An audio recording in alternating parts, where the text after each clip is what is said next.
तो मैं रात को बैठा हुआ पढ़ रहा था अपनी छत पर, एक बुजुर्ग तशरीफ लाए बनफ़ नफीस। ये बात ख्वाब की नहीं है। तो मैं घबरा गया, पसीने पसीन हो गया कि ये कौन आ गया। उन्होंने कहा बेटा आप घबराइए नहीं, हम आपको मुअद्दब करने के लिए आए हैं क्योंकि पिराने पीर तशरीफ ला रहे हैं।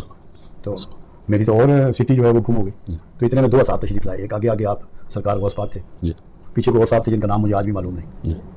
गौस पाक ने मुझे माथे पे बोसा दिया, गले से लगाया और फरमाया कि जो तू पढ़ रहा है इसको पढ़ते रहना है, ये इसमें आदम है और एक ज़माने में तुझसे सैराब होना है। ये वो यहाँ से ये सारा शुरुआत होती है। मैं फिर लग गया जिक्र में, बहुत ज़्यादा खाना पीना छोड़ दिया, सोना छोड़ दिया। जी, तो एक वीडियो आपने मुलाहिज़ा कर ली कि बाबा इरफानुल हक साहब अपने रूहानी सफ़र का बता रहे थे कि पिराने पीर शेख अब्दुल कादिर जिलानी रहमतुल्लाह अलैह इनसे बिलमुशाफ़ा बनफ़्स नफ़ीस मिले। ख्वाब तो इन्होंने कहा मुझे आते ही नहीं और मैंने ख्वाब में नहीं उन्हें मिला और मुझे उन्होंने मुक़र्रर किया इस हवाले से या इस ड्यूटी के ऊपर। तो आप ख़ुद सोच लीजिए कि ये लोग किस लेवल के ऊपर फायज़ हैं कि इन्होंने एक ऐसा बंदा जो इस वक्त दुनिया से जा चुका है, जिसकी वफ़ात हो चुकी है, जो क़ब्र के अंदर है, जिसका उर्स मनाया जाता है, उस बंदे को इन्होंने ज़ाहिरी तौर पे मुलाकात की।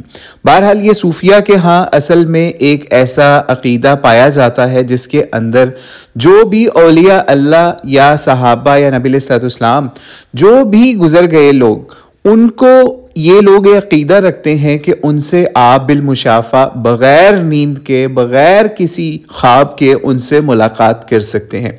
लेकिन बहरहाल इसके ऊपर हम शेख अब्दुल कादिर जिलानी रहमतुल्लाह अलैह से ही मंसूब एक वाक़या जो है ना वो आपको हाईलाइट करके तो आगे थोड़ा सा बता के इस बात को ख़त्म करते हैं और नबी इस्लाम की भी इसके हवाले से रवायत भी आपको पेश करेंगे, क्योंकि इन्होंने कहा इसके बाद मेरा सोना भी हर चीज़ बहुत कम होगी। बल्कि एक वीडियो के अंदर तो इन्होंने यहाँ तक भी कहा था कि ये जो वाक़या हुआ ना उसके बाद जो मैंने जब ये वाला जिक्र शुरू किया, ठीक है, तो मेरी मामला ये हुआ कि मैं तो कई साल तक सोया ही नहीं और इवन यहाँ तक उनकी बात से लग रहा था कि कई साल सोए नहीं, या फिर अगर सोए हैं तो 1 घंटा मुश्किल से या चंद घंटे सोए होंगे, ठीक है।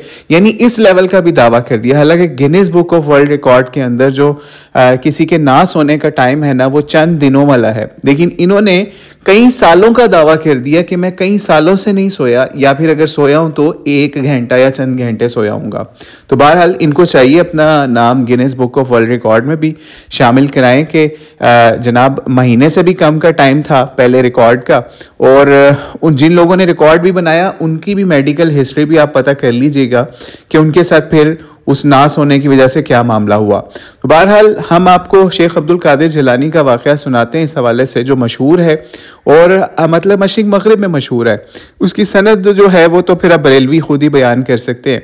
बहरहाल हुआ ये, शेख अब्दुल कादिर जिलानी एक दफ़ा इबादत में मसरूफ़ थे और एकदम से उनके सामने कोई रोशनी या कोई चीज़ या कोई शख्स की आवाज़ आई और उसने कहा कि मैं तुम्हारा रब हूँ या फिर मैं हक हूँ, और तुमने इतनी इबादत कर ली, अब तुम उस दर्जे के ऊपर पहुँच गए हो कि तुम्हें किसी इबादत की ज़रूरत नहीं है, ठीक है। तो उन्होंने क्या किया, उनको बहकाने के लिए आवाज़ थी, तो उन्होंने फिर उसके ऊपर जो है ला हौला वला कुव्वता इल्ला बिल्लाहिल अज़ीम पढ़ा, ठीक है। ला हौला वला कुव्वता पढ़ने के बाद ना वो जो है वो जो आवाज़ थी वो बदल गई और वो शैतान था असल में, ठीक है। और उसने फिर शैतान ने कहा कि जनाब ये तो आपको आपकी इबादत ने या आपके किसी अमल ने बचा लिया। तो उन्होंने उस वक्त वो बात कही जो हर बरेलवी को, हर सूफ़ी को पढ़नी, समझनी, सीखनी चाहिए कि नहीं, मुझे मेरे अल्लाह ने बचाया, ठीक है। यानी इससे पता चला शैतान आपको किसी भी रूप के अंदर आके, यहाँ तक कि अल्लाह का रूप धार के भी आपको गुमराह करने के लिए आ सकता है। यानी शेख अब्दुल कादिर जिलानी रहमतुल्लाह अलैह का अपना ये अक़ीदा था कि शैतान उनको इस तरह से वर्गलाने के लिए आता था। अब अगर आप कोई नेकी का काम कर रहे हैं, उसके ऊपर आपको जिन और शैतानों की जमातें जो हैं वो बिल्कुल ऐसे ही वर्गलाने के लिए आपके पास आ सकती हैं, जैसे बाबा इरफानुल हक साहब ने अभी अपना वाक़या बयान किया कि वो एक छत पे थे और वजीफ़ा कर रहे थे, ठीक है। और वजीफ़ा भी इन्होंने बाद में बताया कि वो आपने कुल हुवल्लाहु अहद में अल्लाहु समद किस तरीके से पढ़ना है, ठीक है। वो वीडियो अलहदा किसी को चाहिए हो, किसी ने वो वजीफ़ा करना हो और शैतानों से मुलाकातें करनी हो, तो वो भी आपको हम वो भी वीडियो दिखा सकते हैं। बहरहाल तो बाबा इरफानुल हक साहब से मुलाकात की जिसने शेख अब्दुल कादिर जिलानी की तरह से इन्होंने कहा, तो भाई कोई भी शक्ल जिन और शैतान जो है ना, ठीक है, शैतान भी जिन्नों की नस्ल में से है, ठीक है। तो उसने क्या किया, यानी आप इससे ये हमें समझ में आती बात कि शेख अब्दुल कादिर जिलानी की अपनी लाइफ से भी और उसके अलावा हमें नबी अलैहिस्सलाम के दौर से भी और सहाबा के दौर से भी कि हमें ये चीज़ पता चलती है कि नबी अलैहिस्सलाम के दौर के अंदर भी मुनाफिकीन के कितने मामलात हुए, लेकिन अल्लाह ताला ने किसी जो है ना फरिश्तों के अलावा किसी इंसानी मखलूक में किसी पैगंबर को, किसी रसूल को उनकी क़ब्रों से उठा के या उनको बरज़ख से उठा के या जन्नतों से उठा के नबी अलैहिस्सलाम की मदद के लिए नहीं भेजा, ना ही उनको कोई ज़िक्र अज़कार इस तरह से सिखाने के लिए या बताने के लिए भेजा। आप ख़ुद बताइए कोई ऐसा वाक़या नबी अलैहिस्सलाम के साथ हुआ क्या? नबी अलैहिस्सलाम से पहले जो गुजरे हुए अम्बिया थे, हज़रत आदम से इब्राहीम और हज़रत ईसा अलैहिस्सलाम तक, ठीक है, अलैहिस्सलाम सब के ऊपर, तो उन तक क्या वलीउल्लाह नहीं थे? आप खुद बताइए, क्या अंबिया वलीउल्लाह नहीं थे सारे? हज़रत ईसा अलैहिस्सलाम जिनके ऊपर उम्मत मुस्लिमा का जमहूर मुत्तफ़िक है कि वो अल्लाह की जन्नतों में या अल्लाह की रहमत के अंदर या अल्लाह की समझ लीजिए आसमानों के ऊपर जिंदा उठाए गए, ठीक है। अल्लाह ताला ने कभी किसी नबी को, किसी वली को नबी इस्लाम की मदद के लिए भी नहीं भेजा, किसी जंग के अंदर भी या किसी वजीफे के लिए भी, किसी दुआ के लिए भी नहीं भेजा। हाँ, अल्लाह ताला ने मुख्तलिफ औक़ात के अंदर जिब्राईल को ज़रूर भेजा, इंसानी शक्लों में भी भेजा और वैसे भी भेजा, और नबी अलैहिस्सलाम ने फिर उसकी तस्दीक भी की, जैसे हदीस जिब्रील मशहूर है, और उसके अलावा भी ऐसे वाक़यात हमें तलाश करने में मिल सकते हैं। लेकिन अल्लाह ने कभी भी किसी इंसानों में से किसी नबी को, वली को इस तरह से पॉइंट नहीं किया। हत्ता के सहाबा का दौर आया, सहाबा के दौर में इतनी बड़ी बड़ी जंगें हुई और सहाबा से ज़्यादा वलीउल्लाह कौन था नबी अलैहिस्सलाम की ज़ात के बाद, या अहले बैत में से कौन था वलीउल्लाह नबी अलैहिस्सलाम के बाद, ठीक है। उनके ऊपर ऐसा मामला नहीं हुआ कि अल्लाह ताला उनके पास नबी अलैहिस्सलाम को उस तरह भेज देते जैसे शेख अब्दुल कादिर जिलानी को बाबा इरफानुल हक साहब के पास भेज दिया उनकी ड्यूटी लगाने के लिए। नहीं हुआ ऐसा। खिलाफत के ऊपर मुसलमान झगड़े, अल्लाह ताला इस तरह से कर देते कि भेज देते नबी अलैहिस्सलाम को कि वो बता देते कि भाई खिलाफत या तुम लोगों में से ड्यूटी किसकी है इस मामले को संभालने की, वो ये कर लेते। लेकिन ये जो बरेलवी तबका है या सूफिया का एक ख़ास तबका है जो हालत बेदारी के अंदर नबी अलैहिस्सलाम से मुलाकात को, या फिर कोई भी जो वलीउल्लाह गुजर गए हैं, अंबिया गुजर गए हैं, सहाबा अहले बैत गुजर गए हैं, उनकी मुलाकात को ये लोग समझते हैं कि आप बनफ्से नफीस हालत बेदारी में कर सकते हैं, जो कि एक बहुत बड़ी गुमराही है। नबी अलैहिस्सलाम से हमें इसका कोई सबूत नहीं मिलता, सहाबा से, अहले बैत से हमें इसका कोई सबूत नहीं मिलता। तो इस गुमराही से हमें मुसलमानों को बचने की ज़रूरत है। अगर कोई भी ऐसा दावा करे तो उसको समझाएं कि भाई वो शैतान था जो तुमसे मुलाकात करके गया, वो जिन था जो तुम्हें बहका के गया। और बाबा इरफानुल हक साहब वो हैं जो कि नवाज शरीफ के भी बड़े ख़ास रह चुके हैं एक ज़माने के अंदर, ठीक है।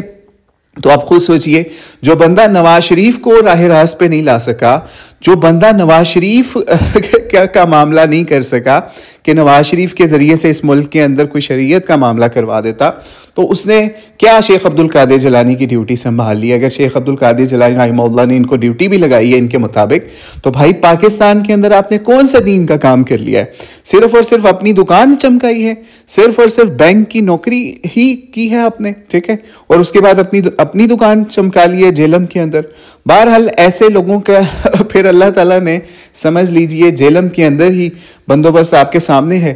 अगर ये समझता इसका डेरा चलता है तो आप देख लीजिए जेलम के अंदर जो है दूसरा डेरा कितना चलता है। यानी हम इशारा कर रहे हैं जेलम के बाबा जी या नौजवानों के बाबा जी इंजीनियर मोहम्मद अली मिर्ज़ा का। इल्मी इख्तलाफ उनसे अपनी जगह, लेकिन आप खुद बताइए कि जेलम के अंदर इनके डेरे की तरह उनका भी डेरा चलता है। तो जाइए फिर इनसे कहिए कि उनका डेरा बंद करवा के देखें, ठीक है, कितने बाबे जोर लगा चुके हैं, उसका डेरा नहीं बंद करवा सके इतना अरसा, ठीक है। तो बहरहाल वो आपके बाबों को दज्जाल तक कह रहा है, वो आपके बाबों को कज़ाब तक कह रहा है और नबूवत के ऊपर डाका मारने वाला कह रहा है, लेकिन ये बाबा जी के कान पे जूं भी नहीं रेंगती बाबा इरफानुल हक साहब के सामने। तो बहरहाल अल्लाह ताला इन लोगों को हिदायत अता फरमाए। और लगता यही है कि जेलम के अंदर जब इस तरह की चीज़ें होंगी तो फिर वहाँ पे अली मिर्ज़ा जैसी एक्सट्रीम चीज़ें भी आपके सामने आएंगी और वो फिर इसीलिए इन लोगों को फिर रगड़ा लगाता है, ठीक है। तो बहरहाल अल्लाह ताला इन लोगों को हिदायत अता फरमाए। हमने ये कोशिश की कि आपके सामने एक शरई मसला वाज़ह कर दें कि किस तरीके से ये दीन के नाम के ऊपर खिलवाड़ हो रहा है और नबी अलैहिस्सलाम ने कोई ऐसा मामला नहीं किया, बल्कि हम सही बुखारी की 5063 नंबर रवायत आपके सामने पेश करके बात को ख़त्म करते हैं कि नबी अलैहिस्सलाम के दौर में 3 जो थे ना सहाबा, ठीक है, तो उन्होंने कोई ऐसा मामला किया कि जनाब उन्होंने क्या किया कि ये कहा कि हम बहुत ज़्यादा इबादत करेंगे, नबी अलैहिस्सलाम की भी जितनी बातें हैं उससे भी ज़्यादा करेंगे, ठीक है। और किसी ने कहा मैं रोज़ा नहीं हम कभी छोड़ूंगा, किसी ने कहा जनाब मैं हमेशा के लिए औरतों से जुदाई इख्तियार कर लूँगा, निकाह नहीं करूँगा, ठीक है। और किसी ने कहा मैं बहुत ज़्यादा इबादतें करने लग जाऊँगा। तो नबी अलैहिस्सलाम तक जब ये बात पहुँची तो नबी अलैहिस्सलाम ने उनसे पूछा, उनकी सर्जनिश की, ठीक है, उनसे पूछा कि तुमने ये काम बातें की हैं, तो उन्होंने बिल्कुल हाँ किया। तो नबी इस्लाम ने उन्हें फरमाया कि अल्लाह की कसम, अल्लाह रब्बुल आलमीन के से मैं तुम सबसे ज़्यादा तक़वा या डरने वाला हूँ, ठीक है, मैं तुम सबसे ज़्यादा परहेजगार हूँ, लेकिन मैं रोज़े रखता हूँ तो अफ्तार भी करता हूँ, नमाज भी पढ़ता हूँ और सोता भी हूँ, औरतों से निकाह भी करता हूँ। तो मेरे तरीके से जिसने बेरग़बती इख्तियार की वो मुझसे नहीं, ठीक है। फमन राग़िब अन सुन्नती फलैसा मिन्नी, ठीक है। तो इससे ये पता चल गया कि जिस तरीके से बाबा इरफानुल हक साहब नास होने का दावा कर रहे थे कई सालों से, ठीक है, हम वो वीडियो अलग भी लगा सकते हैं जिसके अंदर इन्होंने ये दावा किया कि ये कई सालों से सोए ही नहीं है, ठीक है। तो फिर हम आपके सामने यही नबी अलैहिस्सलाम का ही फेल आपको या कौल ही आपको पेश कर सकते हैं ना, सही बुखारी से जो हमने आपके सामने 5063 पेश कर दिया कि नबी अलैहिस्सलाम क्या समझा रहे हैं अपने सहाबा को और ये लोग क्या तबलीग कर रहे हैं कि अगर आप जो हैं ये फ़लाँ वजीफ़ा पढ़ेंगे तो आपकी गौसे आज़म से मुलाकात हो जाएगी, शेख अब्दुल कादिर जिलानी से मुलाकात हो जाएगी, आपके साथ ये मामला हो जाएगा, आपके साथ वो मामला हो जाएगा।